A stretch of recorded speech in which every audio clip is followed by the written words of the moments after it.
It doesn't have to be said out loud that this year, 2020, has been one for the books. I'm going to say it anyway, though. This year has been one for the books. Talk about lessons in resilience. Everybody got a crash course in 2020. This has been quite a year. A lot of people have been isolated. A lot of people have been worried about being sick, fighting illness, losing loved ones, losing businesses and jobs.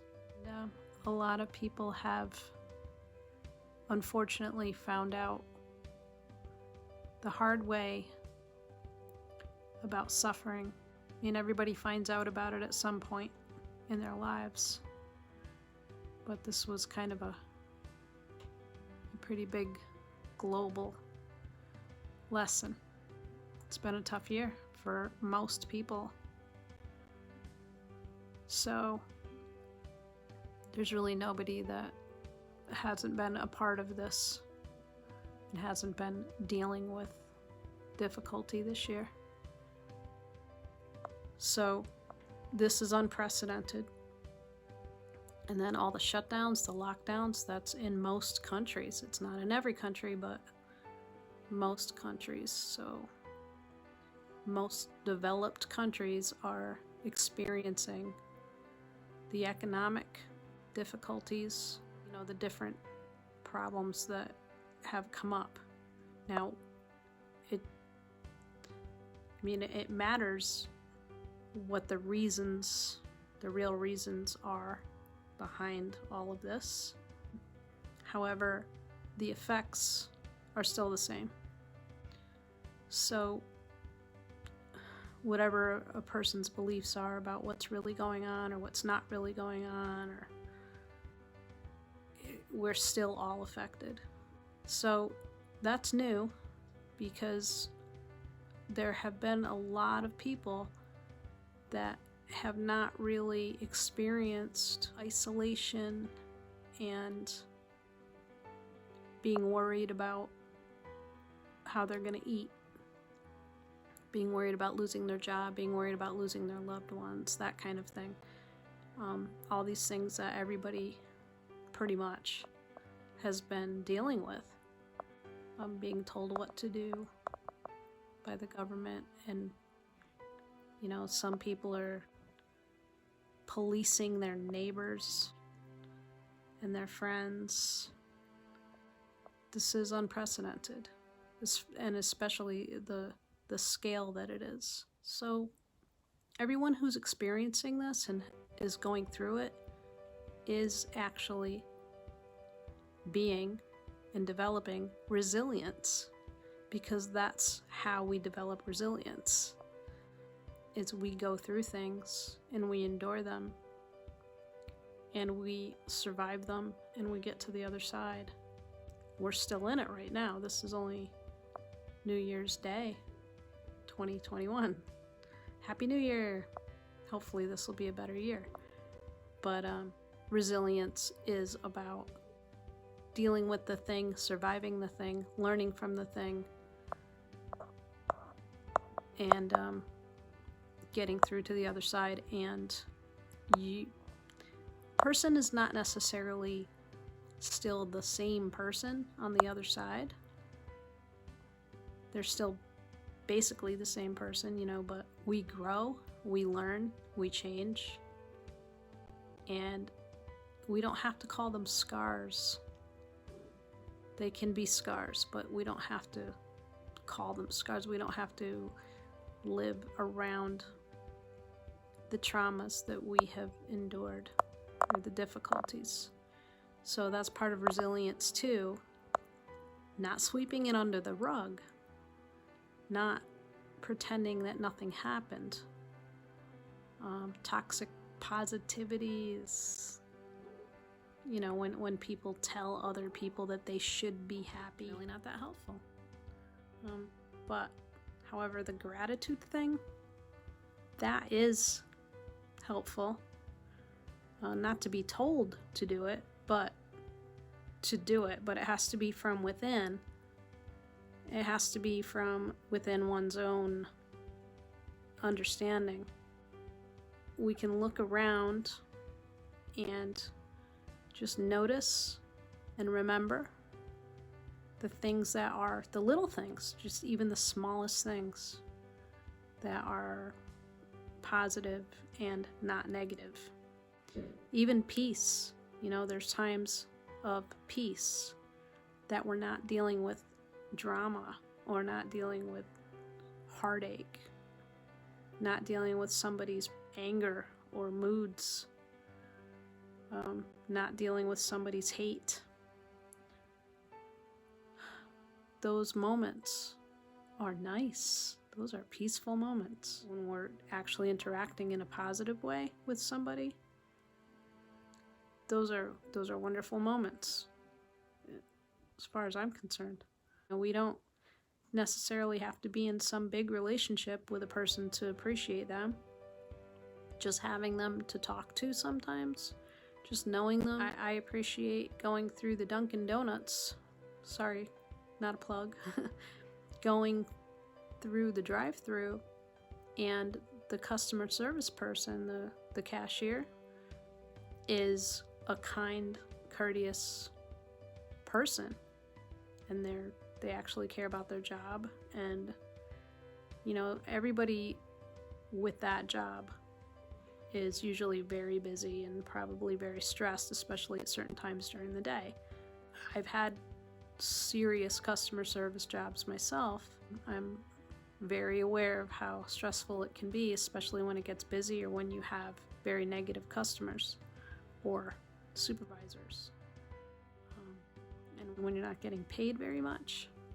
But even if you are, being aware of all that, when I go through the drive-thru and the person is kind and helpful and just courteous, considerate, friendly, that's a big moment of gratitude. And I actually celebrate it. I celebrate the fact that I can get coffee, that I have the $2 or the $3 or $4 once in a while when I get a latte. There's little things like that. When I make a really good cup of tea, it's such a nice moment. When I have somebody to drink tea with, that's double the gratitude. It's appreciation. It's just appreciation for the moment, for the small things and the big things, but you don't need the big things to have appreciation. And some of those small things are actually big things in disguise, and we don't even realize it. They're huge. They're gigantic. Some of those small things are what everything else is built on. Now, gratitude is one really important aspect of resilience. We can also get gratitude from when we have lost something or thought we lost something and it returns. Say you have pain in your knee and it's really aggravating, and then when the pain goes away and you have relief, that's a gratitude moment that is usable. And if you read up on the law of attraction or you're familiar with it, the more we focus on the positive things, the more positive things we get. That's what the law of attraction basically says. What we focus on is what we get. I mean, there's a lot more to it than that, but moments of gratitude are really helpful, and they're really helpful for getting through things and dealing with things and growing. Now, there's a lot more to resilience. That's just a good tool to use, and it helps to cope. Another thing is you can actually have some control over your feelings and your thoughts. People who have been working on that and practicing know that it is possible. But before we get used to doing it, it can seem completely impossible. Like, how would that ever even be valid? How would that ever even happen? How could you possibly have control over how you feel and what thoughts are in your head? But it is actually possible. So just knowing that it's possible can help to develop the ability. So like trying to do it is that's half the battle, is when just starting to try to do it. And there are many techniques. Meditation's one of the techniques, of course, but there's so much information out there now. If you can see this video, you can see a million videos on how to tame your emotions, how to meditate, how to focus. Abraham Hicks is a good resource. The Bible is an excellent resource. It's actually possible to get a hold of one's emotions. And it's not necessarily that we can just, have complete control over them, because that would make us robots and zombies. And I don't think that would be good. But, we'd be not really human. And it's not stamping out emotions either. I tried to do that when I was young in high school, because I thought, all the pain and the loneliness and whatnot would go away, and I'd be able to get everything done that I wanted to get done. But it didn't work, because I'm a human, so I can't just shut off my emotions. I can't become a Vulcan, unfortunately. I didn't realize that you can actually have more control over feelings and thoughts, and it takes practice, but it's really helpful regarding having resilience. There are, of course, other things that we can do. Meditation does help. Practices, prayer, having faith, having spiritual faith is a tremendous help. A lot of people get through really tough things literally because of their faith. And that's not some kind of fantasy pie in the sky thing. It's something else. Faith in God, faith in their spiritual beliefs, faith in something bigger than themselves, faith that they are taken care of, faith that there's more to this life than what we can just see right in front of us and what we're just dealing with in day-to-day life. All that is part of faith. That is very, very helpful to a lot of people. So one of the things that I have done in my life to learn, literally intentionally learn resilience, and I'm not anywhere near where I'd like to be, and what I've seen other people being capable of. It's a big part of my goals, and what I have been focusing on for years is learning how and why other people have great resilience. Even getting older, that requires resilience. Getting older with grace. Being kind in difficult times, or being kind in stress and under duress. Being fair, having values and being forgiving, practicing ethics, practicing integrity, and being consistent and all that. That takes resilience, and it takes strength. Kindness is not for wussies, because it's a lot easier to be negative when we feel negative and when we feel stressed out. So it's a conscious effort, especially in stress. Definitely not weakness. So practicing and being consistent with values and beliefs and kindness and that kind of thing, friendliness, consideration, and boundaries. Not being easily taken or easily fooled, not just trusting people because we're attracted to them or because they're famous or something, or because they're, one sex or the other, because we identify with them. That's part of resilience too. Those are all part of boundaries. There's a lot to resilience, but it takes time. It's not just inner strength that's already there. Most people who are resilient as adults have grown and become resilient because of things that they've endured, and they've endured well. Or even if they didn't endure it well at the time, they got through it and they learned things and they healed from it, or tried to anyway, and grew and improved.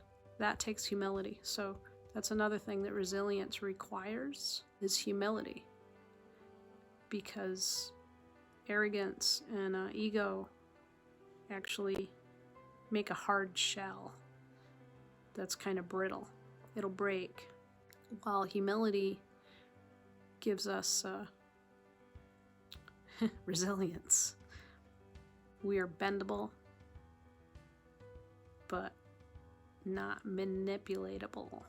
We bend but don't break.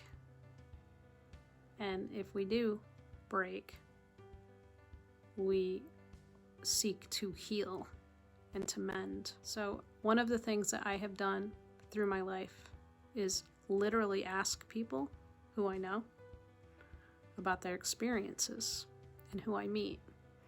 And some of my favorite people to ask are elderly people, because you gotta have some kind of inner strength in order to be elderly and be in good spirits, or even just be not angry or sad all the time. There's inner strength in a person who is elderly and can accept it and deal with it.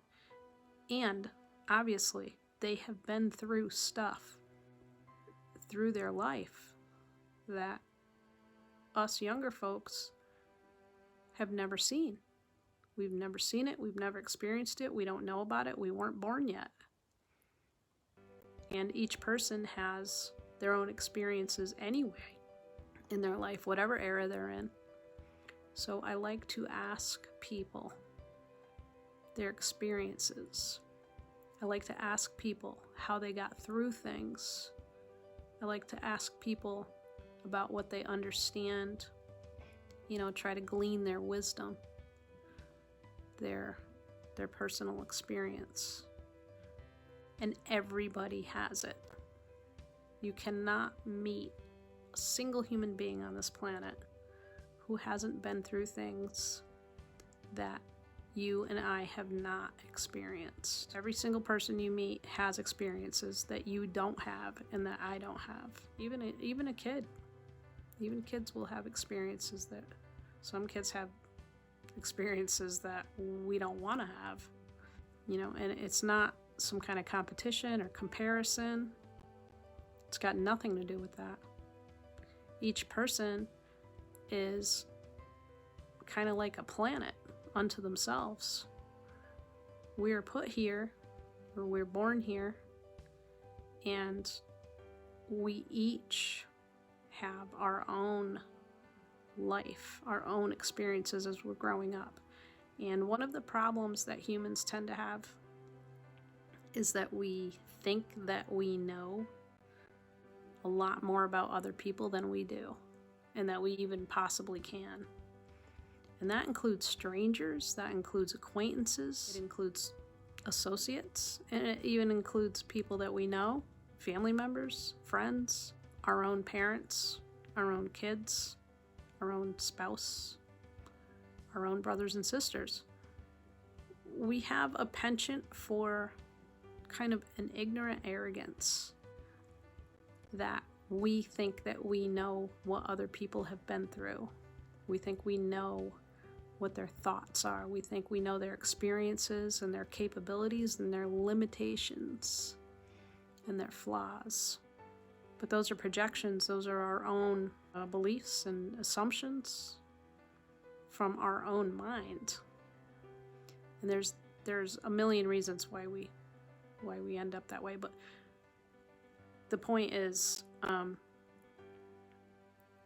it kind of doesn't help with resilience, because we're not learning from other people when we project assumptions onto them. When we think we know what they've been through, we don't ask them what they've been through.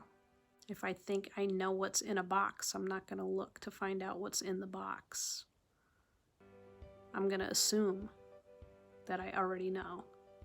So even when I open it, I'm going to already have some kind of idea of what it is. One of the best ways to learn resilience, other than going through something and dealing with it and growing from it yourself, is to actually ask other people their life experience, their story, what they've learned, what they believe, what they think, how they got through stuff, and ask them without assuming, without thinking we already know what they're going to say or how they feel or how they're going to react, without putting stories on them from our own heads or our own lives. Our life isn't the same as their life. Even if we grew up in the same house, our life isn't the same as their life. So that's one of the most helpful things to learn resilience, is to learn about other people's resilience by literally asking them in person. You know, obviously, it's important to be courteous and considerate and kind when asking, and respectful. That's kind of a given. And listen respectfully, ask more questions, give positive feedback, give feedback, show that you are interested and that you respect what they're saying. And sometimes we can find a person who gets negative or lectures or tries to teach us something because they have assumptions or they want to be important or whatever. Just let them. So what? And maybe you can learn something from that too. So maybe they're using some ego coping mechanisms to endure and to deal with things. Those are real mechanisms. They might not be the healthiest things for everybody, but when things are really tough, people develop mechanisms. We can choose to use maybe bits and pieces of them without internalizing them, but people have a lot to share, and we can really learn a lot from just asking. And that includes people our own age. That includes younger people. Really. My favorites are people that are older than me, because obviously they have more years and they've been through things that I wasn't even alive for. And I like to ask them, especially if they've been through a lot, like, how did you deal with it? How did you get through it? And I listen and I learn. I have one person who is dear to me. I have two people who are dear to me, actually, who say a lot of prayers. One of them gets up at 6 a.m. and says a whole bunch of prayers and prays for everybody in the family and her friends. And I think that's very helpful, and that helps her tremendously. Maybe things would be worse if she wasn't doing that. And I have another friend who does the same thing, but she does it at night when she goes to bed. They're both some of the strongest people I've ever met, and the kindest people. some of the most empathetic and clear-headed people. They're not pushovers, neither one of them. They're strong and kind, which that's some serious strength, especially since they're 90 years old. And they have been through a lot. You can do it. If I can do it, you can do it. Resilience is something that we develop. We take baby steps. We deal with what's right in front of us. The more difficult things are, the more we can use the baby steps and deal with what's right in front of us. One step at a time. Fear is not a good thing to have. So if we starting to experience feelings of fear, we want to deal with that. There are a lot of ways to deal with fear and anxiety and worry. So those are things to deal with when they come up. And there's distraction techniques and breathing techniques, and again, meditation and prayer and reaching out, call a friend. That's very helpful. If you have somebody that you can call, that you can trust to talk to, that's excellent. And it's something to be grateful for. If you have somebody who's physically present, that's great. Obviously, we don't want to put all of our problems on one person. So, if possible, spread it out a little bit. Look for support from different people. Just make sure that they're safe and they're not going to make it worse with, the way they respond and react when you're upset or when you just need a friend to talk to. There are a lot of ways that we can become more resilient, and we can do it every day. A good book and technique is Dialectical Behavioral Therapy. So that's DBT. And that's about mindfulness. The book was developed specifically to deal with a certain kind of personality disorder that it's a pretty common issue, kind of a combination of trauma and anxiety and things like that. But it turns out that all the techniques in that book are good for pretty much everybody, not just for people with personality disorders. So those help with anxiety and mindfulness and resilience. Mindfulness helps with resilience.